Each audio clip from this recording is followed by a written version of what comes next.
Você nasceu com fome, não a fome que passa com uma refeição. A outra, a que não tem fundo. A que, se você parar de escutar por um minuto, te devora por dentro. Bem-vindo.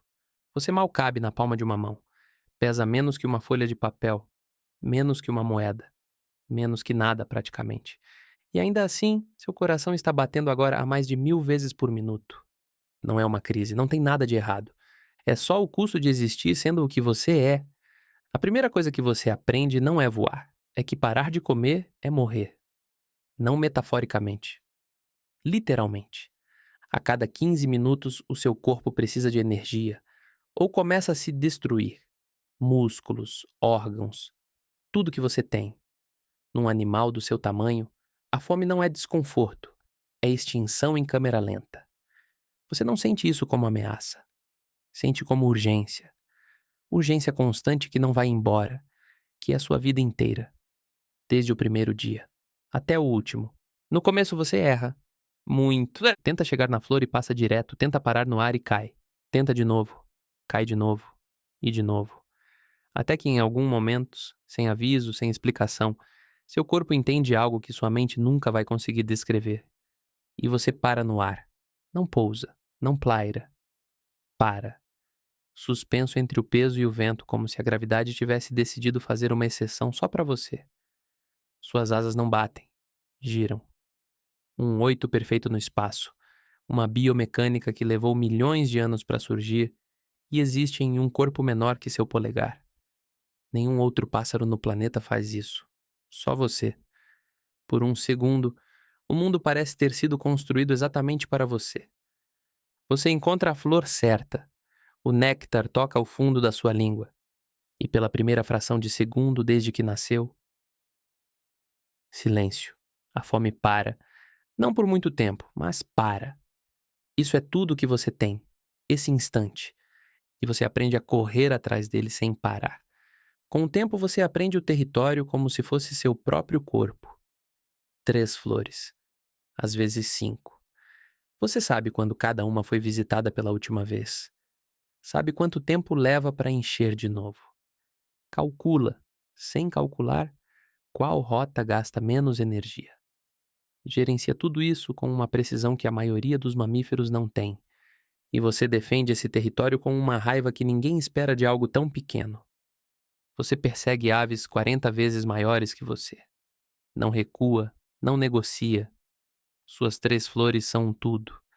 E você age como se soubesse disso. Você é pequeno, mas não é frágil.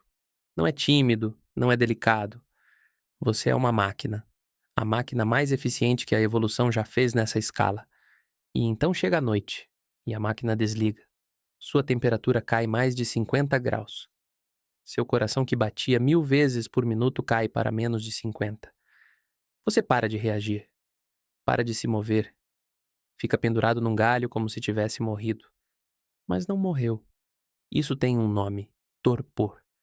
E se você não fizesse isso toda noite, não sobreviveria até o amanhecer. Sua própria existência exigiria mais energia do que você tem. Você se consumiria a si mesmo dormindo. Você não escolheu isso. Não aprendeu. Não decidiu. Simplesmente é. Pense nisso. Você tem que morrer toda noite para sobreviver até o dia seguinte. E de manhã, faz tudo de novo. Agora pense na mantis. Ela está há 4 horas no mesmo galho sem se mover.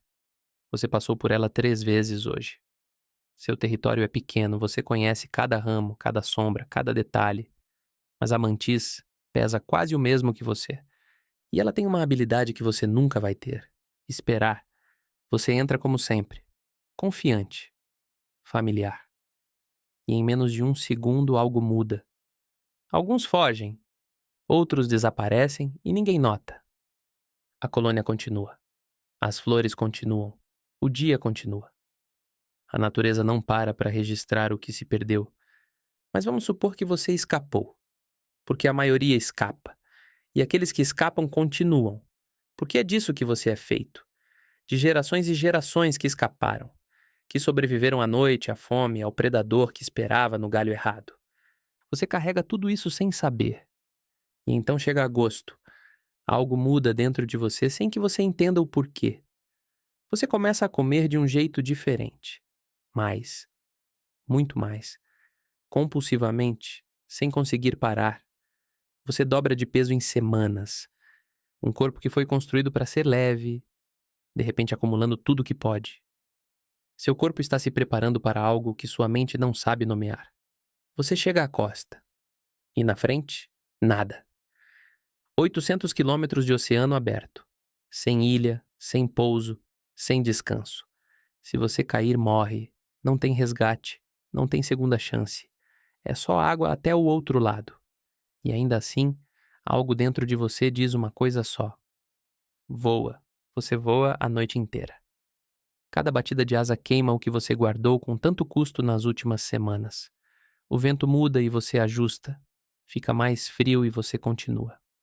A tempestade aparece no meio do caminho e você desvia ou atravessa, porque parar não é uma opção. Não porque é corajoso, não porque escolheu ser assim, mas porque o seu corpo foi construído por todos que fizeram isso antes de você. E chegaram do outro lado. Trabalhadores de plataformas de petróleo no meio do oceano às vezes encontram pássaros minúsculos pousados no metal, exaustos e incapazes de bater asa mais uma vez.